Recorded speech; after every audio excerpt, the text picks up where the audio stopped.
Dear Diary, today I take the next step in being an ADHD life coach at Indigo Hub. I can't believe it's happening. I want to build, create, and discover a place for us to truly be ourselves. I think this journey will be the Indigo Diaries. Dear Diary, welcome to the Indigo Diaries and welcome to our new series, Series 3, The World Through Our Eyes, with me, Natasha Hickling. The Indigo Diaries is a podcast for those who want to learn about ADHD through others' experiences. So this week we're excited because we're kicking off season 3 with finally getting an expert on here, and I'm really excited to have people come and discuss a variety of things. And today we're going to kick it off with an open mind session. So we're going to discuss a topic, kind of have some awareness for the audience, something to leave with. So today's episode title is Why ADHDers Are Susceptible to Burnout and How to Protect Yourself. So without a doubt, welcome Anna Granta. Thank you. It's great to be here. So let me tell you a bit about Anna. Anna Granta has ADHD, dyslexia, and helps neurodivergent adults to remove roadblocks in their professional and personal lives to have more success with less stress. After recovering from several bouts of burnout, Anna Granta now coaches neurodivergent leaders, i.e. with ADHD, ASD, dyslexia, etc., working with the whole person with a focus on achieving greater impact at work. Her clients become more confident, more skilled at working with others, and better able to work on tasks that are most impactful. Well, I mean, just wow. And from personal experience and professional, I'm just very, very, very fortunate to have you here today. That's very kind. I'm really excited to be here and chat with you. Okay, Anna, so why don't you just kind of tell us a bit about yourself and kind of your neurodivergent story? Sure. So I was lucky enough to have a teacher when I was probably about 7 who identified that I was dyslexic. She had personal experience of a close family member who was dyslexic, and that was to my good fortune, really. But back then in the 90s, there wasn't the same understanding of neurodivergence that we have today. So although I was diagnosed with dyslexia, I wasn't screened for commonly co-occurring conditions such as ADHD. And actually, looking back, there were loads of signs of ADHD, but there wasn't an adult in my life who was aware of what those signs were, and who was on the ball. And so I got this dyslexia diagnosis, which didn't really come with a whole lot of support, maybe some extra spelling tests, but not the kind of global support that we perhaps now recognise as necessary for your brain works differently. And so, but that was that really for then. So I had a little bit of support at primary school, disappeared at secondary school, nothing at university. I'm not sure I even disclosed my dyslexia at university, honestly, because I just didn't see how that would help me or kind of understand that I deserved support for it.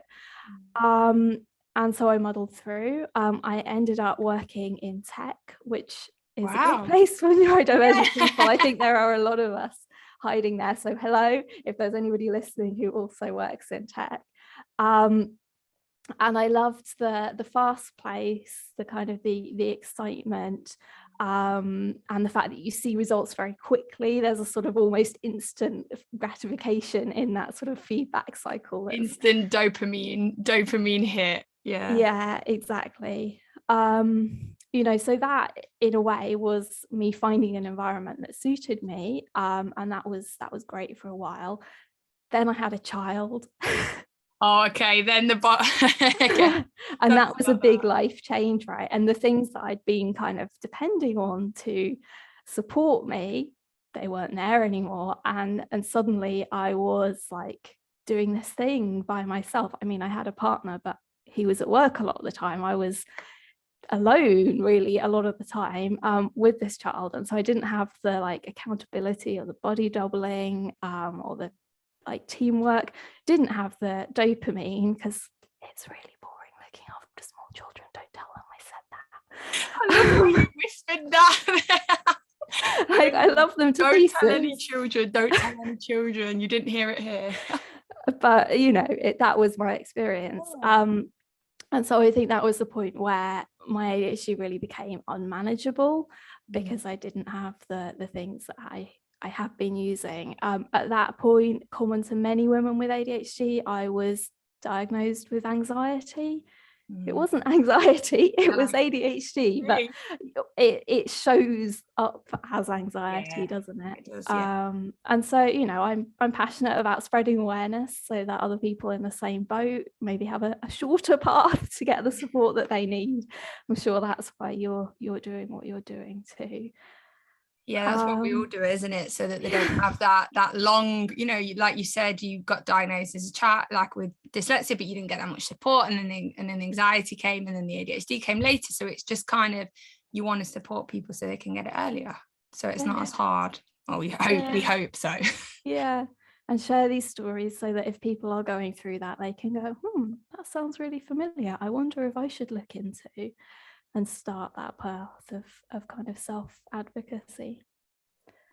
So then, a few years of anxiety and work and children and juggling all the stuff. Eventually, to cut a long story short, after another bout of burnout, I decided to quit what was by then quite a senior high pressure tech role, and start as a life coach, just do something totally different. And at that point, some women who were local to me who had ADHD came to me and were like, well, we need an ADHD coach, but there aren't any around here. This was pre-pandemic, when everybody was working locally, face to face. And they were like, well, would you kind of be able to look into this and help us? And I was like, learning new stuff. This sounds exciting. Give me all the books.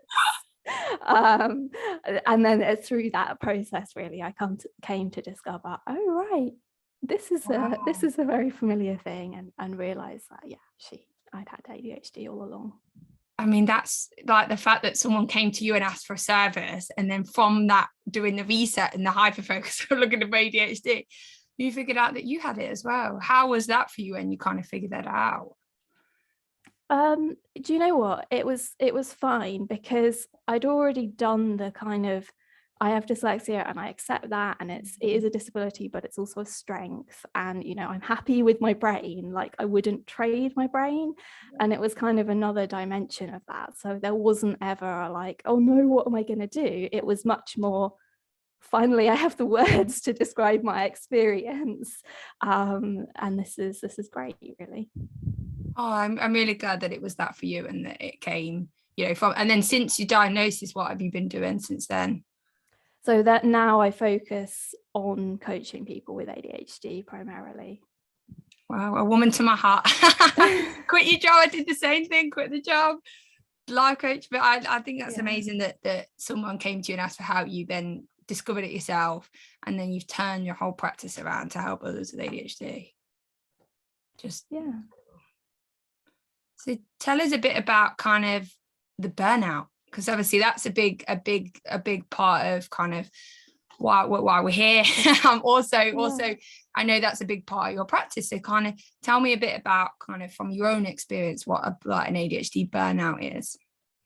Yeah, so it's quite a range of sort of different possible experiences. So the most intense burnout I ever had was when I was training to be a teacher, and I did the straight in the school, find the hardest school I can, because that sort of appealed to my sense of justice and supporting the kids who needed me most. Totally don't do that. It was a horrible mistake. But the from like Christmas to about March was just so hard that by March, I think it was, I just got to a point where my friends of my husband made me phone the doctor because I was so stressed and I wasn't eating and I wasn't sleeping. And so I phoned the doctor, and I was planning to go in for that last day and then go to the doctor after school and kind of talk to them and probably get signed off work. And I just couldn't go in that last day. I knew it was one day, and I was just sat in the chair and I couldn't move. Like I physically couldn't get out of that chair. So I didn't go in that day, and then I spoke to the doctor, and then I did get signed off. work for a few weeks, and then I took those few weeks to kind of reevaluate and go, do you know what, this is not for me. I do not have what it takes, and I'm not putting myself through this, and you know, do something different. But that it was that, like, literally paralyzed. I couldn't get up. It wasn't even that, like, I couldn't go to the work. I couldn't get out of the chair. And it was several weeks of like just really doing nothing before I was like, okay, I can go for a walk, you know, I can listen to the meditation that you're supposed to do and all of that stuff. Like, there was a period of just nothing before I could do that. And then it was like, yeah, okay, so I'm just sort of, wow, do the relaxing things. Yeah, and do the stuff that's for you, right? Not this, yeah, the rat race of, well, yeah, that's one to my heart with the teaching. Very similar. yeah. So tell me a bit about kind of what led to that burnout. So what kind of led from, you know, you said from like after December to March, and then March, that paralyzing, you just can't do it. And I mean, it's just so difficult. It's like a wall, isn't it? And you just can't, there's no, oh, let's try this. It gets to that point where you can't physically do it. So tell me a bit kind of what led to that. So I think justice sensitivity played a big role in it. It was being unfairly treated myself, but also watching the kids being treated unfairly and being powerless to stop. And I think the thing that really ramped up that burnout experience for me and kind of accelerated me into that state was when I went to ask the people who were supposed to be supporting me to actually do their jobs and support me, the gaslighting that I was met with. That was really the thing that just intensified the whole experience. I mean, there was obviously stress because it was a really stressful job, but it wasn't just stress, if that makes sense. Yeah, it wasn't just the stress, there was added things to it. And that's really sad that it's the people that are in charge that do that gaslighting and stuff like that just is. So was that more of like an emotional burnout? Yeah, I guess. I mean, I think it was a combination of all the stuff, right? But I think with ADHD, we care deeply. And I think that is a great thing, but it is one of the factors that makes us more susceptible to this burnout, because I wasn't able to go, do you know what, they're not going to support me, I've just got to look after myself. I was like, this is their job, they have to help me, like quite naive. And I think that's probably an experience that a lot of ADHDers have had. Yeah, Anna, can you that justice sensitivity, I mean, I know that personally myself and through my profession, but can you just kind of tell us a bit, like, just in case anyone doesn't know what that is, just kind of explain what that is and how that shows up with ADHD? Sure. It's this idea that when things are unfair, we can't kind of let them go. We can't put them in perspective. We can't chill out about it. It really gets to us, gets under our skin and sticks in our head. And this real intense feeling of, but that's not fair, you know, and it's partly that black or white thinking of like either things are fair or they're not fair, and there's none of this grey nonsense that neurotypicals talk about, like it's not right and I know it's not right, and I'm not going to let it go until it's right or until I have no energy left to do anything at all. I love that, the grey nonsense. We have nothing of the grey, but yeah, like you said, it's that, and that can get like people think that it, you know, just let go. Just let it go. And it's like, no, I can't let it go. And that's the grey, isn't it? Just let it go. And we're like, no, we've got, but then, you know, that obviously can cause a lot of, you know, stress for ourselves, having to kind of hold that pressure on ourselves. And when you don't have the ability to affect the change that is needed, that's when that pressure really comes, isn't it? Yeah, because you just literally just hitting a brick wall. And then it's just boom, boom, boom. And then who's the one that's going to lose out? Yourself, because you're the one that's keep pushing and pushing, and you're not getting anywhere. So kind of, you said that after the burnout, you kind of had that, sorry, my mind's gone blank. Sorry, my alarm just went off for my medication. I went like a whole ADHD moment there. So you said there that after the burnout, you kind of just had 2 weeks of nothing. So tell us a bit about what happened there. I mean, I sat in my chair for a lot of the time, And after several days really of just kind of sitting in the chair, eating, going to bed, was like, okay, I need to go to the bike shop around the corner and get my bike looked at. Like, maybe that's a thing I can do today. But that was like a whole day's worth of thing just to do a thing. And then I crochet a lot. I find it very soothing, kind of tactile. So, you know, after a bit, I was able to kind of pick that up and start making very simple things, following a pattern. And I think that's part of that process of coming out of burnout, is you don't have a lot of inspiration and creativity and passion even in burnout. You've used up all of those things.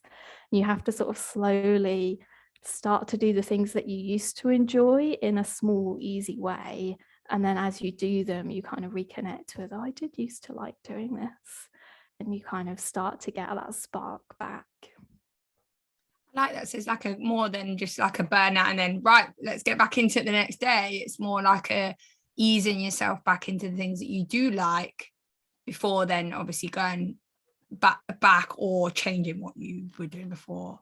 So after you kind of had those few weeks off, and what kind of happened there? Like when you got that spark back, what decisions kind of did you make with the job and things like that? Yeah, well, I had to decide if I was going to go back, and then I had to decide if I wasn't going back there, was I going to go back somewhere else and finish my course somewhere else, or was I just going to not and do something totally different? And I was really lucky. Well, no, it's not lucky. I was entitled to time off work because I couldn't work. But I'm really glad I had that time off work, because it meant I didn't have to make those decisions straight away. Because it's not right, really, to make a big life-changing decision when you are deep in burnout. So I didn't make that decision for, I think, about a month. And then I did decide, actually, the trust is broken in such a way between me and the course, not just the school, that I don't want to go back, because the amount of enthusiasm that I started that course with, I wasn't going to get back to that level of enthusiasm anytime soon. And so I decided that it wasn't going to work out. But yeah, it was really, really helpful to just not have, like, you have to decide, to give myself the time to actually decide that. And I think I liked what you said, that I'm entitled to this time off. Yeah. And I like that, you change that, because you're entitled, right? It's that you deserve that time off. Like you've gone through a difficult time. You need that time off. And I'm really happy to hear you. Obviously it's not a very nice experience that you gave yourself that time, because that's what I find a lot of people don't do, is give themselves permission to take that time. Yeah. And you know that as well. Yeah, definitely. And I found it really validating to have GP go, yeah, this is serious. You're not eating, you're not sleeping. We're going to take this seriously. I'm happy to sign you off. And it's a shame in a way that I needed that validation from the GP, that I couldn't kind of feel that myself. But yeah, that's what I want to tell people. If you're feeling like that, you need to stop. You need to put yourself first, and you need to slowly rebuild, and it takes time to do that. Okay. Well, I think that's a good time to finish this first half. And we're going to come back and talk a bit more about how to rebuild and how to kind of see those burnouts and move forward from there. Okay, thanks, Anna. Great, thank you. And we're out.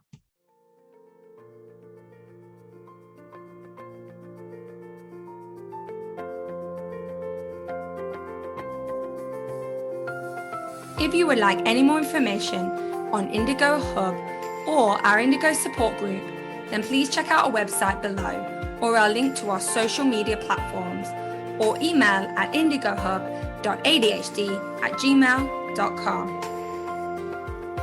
If you would like to offer any comments, feedback, get support, or if you're interested in the world hearing your story, then please reach out through any of our avenues. As said before, have a positive week. Check in again later. And we're out. Shh. And we're back. And if you weren't here before, then I'm not going to do a summary. Rewind now. So we were talking to Anna Granta and about burnout, and she was telling us a bit about her experience with burnout. And now we're kind of go into the direction of, being able to give you something to leave with today. And that's a big thing for me is being able to people to get something out of this. And to thank you so much, Anna, for sharing in that first half. To kind of tell us a bit about kind of what things that you see kind of with clients or others or yourself, kind of the effects of burnout or the things that kind of cause burnout or the actual burnout itself. Yeah, so burnout is a prolonged stress that you don't have really control over, and it can be a lot of different things. So obviously a lot of neurodivergent people have sensory sensitivities, and so it can be, the prolonged stress of going into an office every day where there's a lot of background noise and that might be harsh fluorescent lighting, and you never get time to yourself to decompress. It can be, I know you work with a lot of children. I think children get school burnout because school is not a relaxing environment for a lot of neurodivergent people. And that daily stress of kind of having to behave, having to put the mask on, that can contribute to burnout. So I think that the causes of burnout vary from person to person, but you're burnt out when you don't enjoy the stuff that you used to enjoy, when you just feel like you might be surviving, but you're not enjoying life. You're like a hamster on a wheel, and everything feels a bit grey, and there's just not that sort of joy in your life that there used to be. And it can happen suddenly, like I described, but it can also happen really gradually, and where you almost don't notice until you're quite deep in it. And that's another type of burnout. But whichever one it is, you've got to take it seriously, and you've got to make some changes.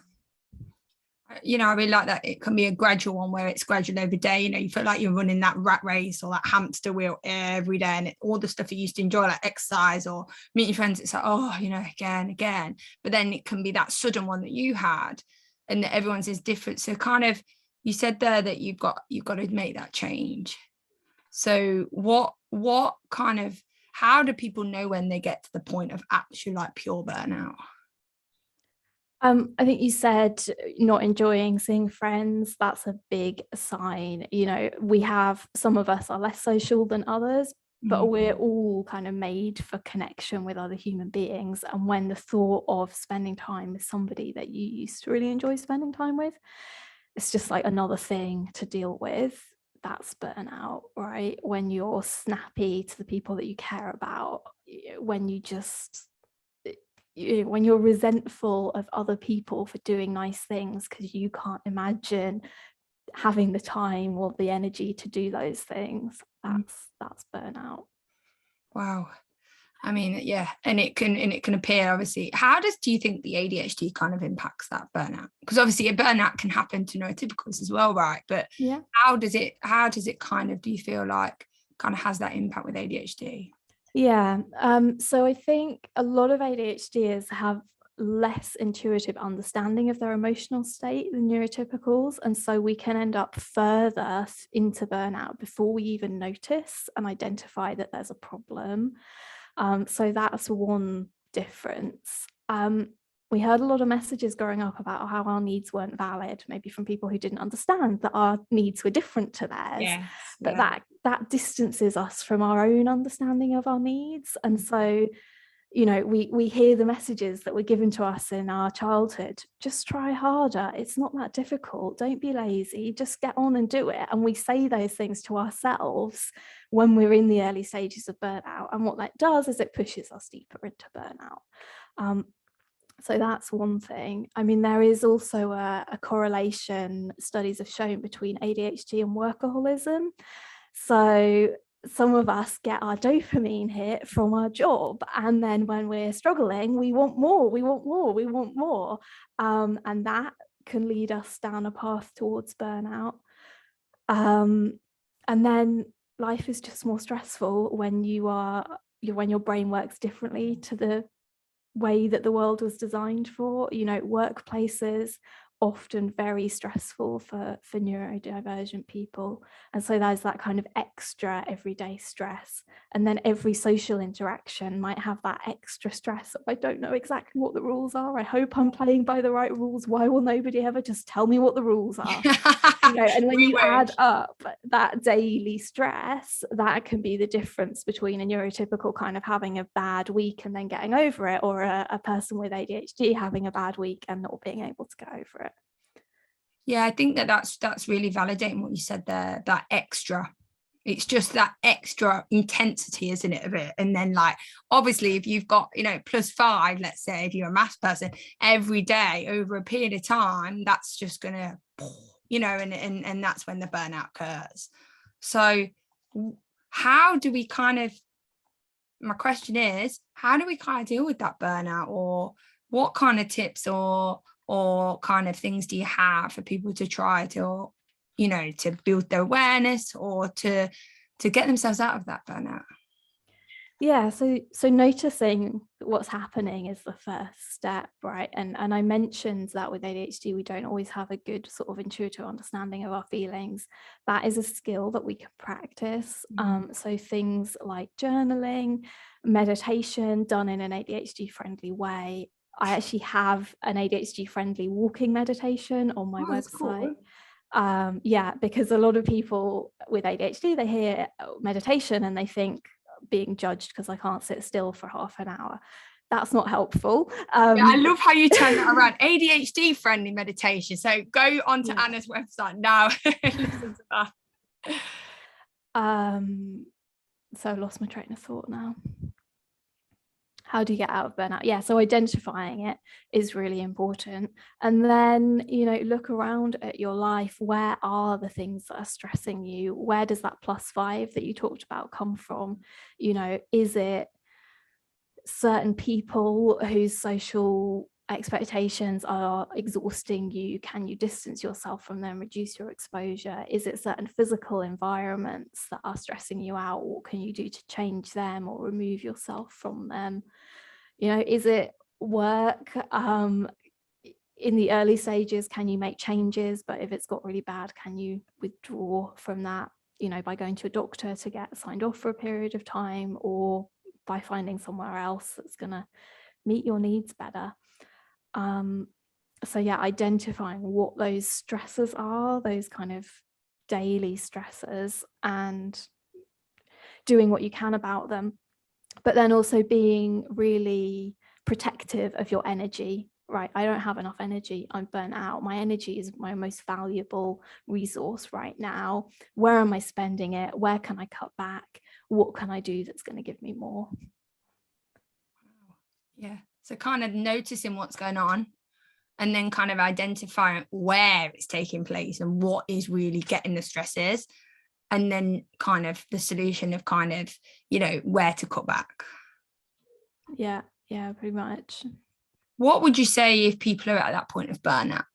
So like at the pure burnout, you know, like a bit like kind of what happened to you, that sudden burnout where you have that day and you just paralyzed. What would you say to people then? Like what could well, I teach a program called Burnout Recovery Crew, and there are 3 stages once you've identified burnout. It's learning to relax.